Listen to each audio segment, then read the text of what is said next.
Hi అండి. నమస్తే. నేను మీ Soujanya. Welcome back to Soujanya kitchen.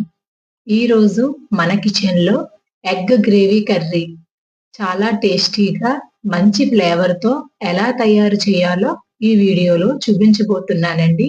నేను చూపించబోయే ప్రాసెస్‌లో ఒకసారి కుక్ చేసుకొని తిన్నారంటే చాలా రుచిగా ఉంటుంది. ఈ ఎగ్ గ్రేవీ కర్రీని అన్నంతో గాని, చపాతీ, రోటీతో తిన్నారంటే పర్ఫెక్ట్‌గా ఉంటుంది. ఇక లేట్ చేయకుండా ప్రాసెస్‌ని చూసేద్దాం.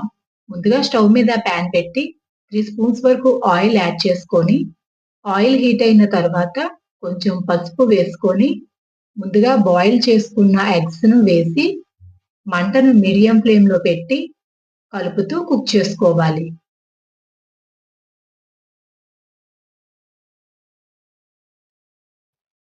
ఈ ఎగ్స్ లైట్ బ్రౌన్ కలర్ వచ్చాక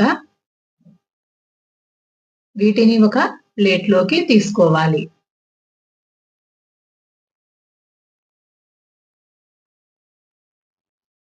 తీసుకొని పక్కన పెట్టుకోవాలి. ఇప్పుడు ఈ ఆయిల్‌లోనే 1 ఇంచి దాల్చిన చెక్క, 4 లవంగాలు, 2 యాలకులు వేసుకోవాలి. అలాగే 2 పెద్ద సైజ్ ఆనియన్స్‌ని చిన్న ముక్కలుగా చాప్ చేసి వేసుకొని 1 నిమిషం పాటు కలుపుతూ కుక్ చేసుకోవాలి.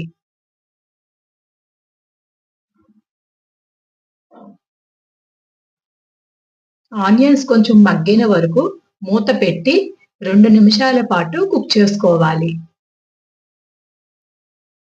ఇప్పుడు మూత తీసి 1 టీ స్పూన్ వరకు అల్లం వెల్లుల్లి పేస్ట్‌ని కూడా యాడ్ చేసి 1 నిమిషం పాటు కలుపుతూ కుక్ చేసుకోవాలి.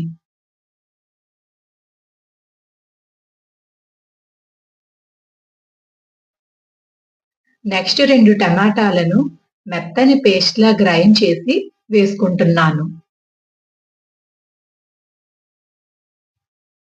అంతా కలిసేటట్టు కలుపుకొని మూత పెట్టి 2 నిమిషాల పాటు కుక్ చేసుకోవాలి.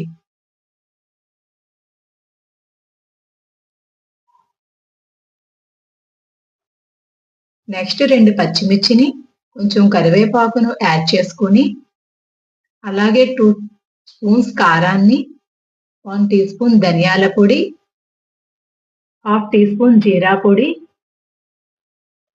1 teaspoon garam masala, 1 teaspoon salt వేసి ఇవన్నీ కలిసేటట్టు కలుపుతూ కుక్ చేసుకోవాలి.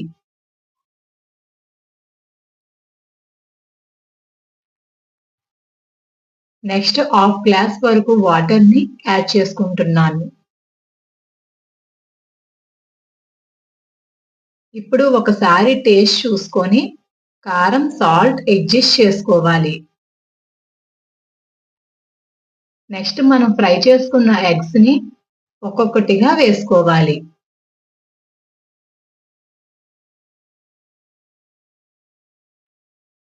ఇప్పుడు మూత పెట్టి 3 నిమిషాల పాటు కుక్ చేసుకుంటే ఎగ్ గ్రేవీ కర్రీ రెడీ అయిందండి. చివరగా కొంచెం కొత్తిమీరను యాడ్ చేసుకుంటున్నాను. ఈ ఎగ్ గ్రేవీ కర్రీని అన్నంతో, చపాతీ, బగారా రైస్‌తో తిన్నారంటే చాలా టేస్టీగా ఉంటుంది. ఈ వీడియో మీకు నచ్చినట్లయితే నా ఛానల్‌ని లైక్ చేసి, షేర్ చేసి నా ఛానల్‌ని సబ్స్క్రైబ్ చేసుకోండి. Thanks for watching.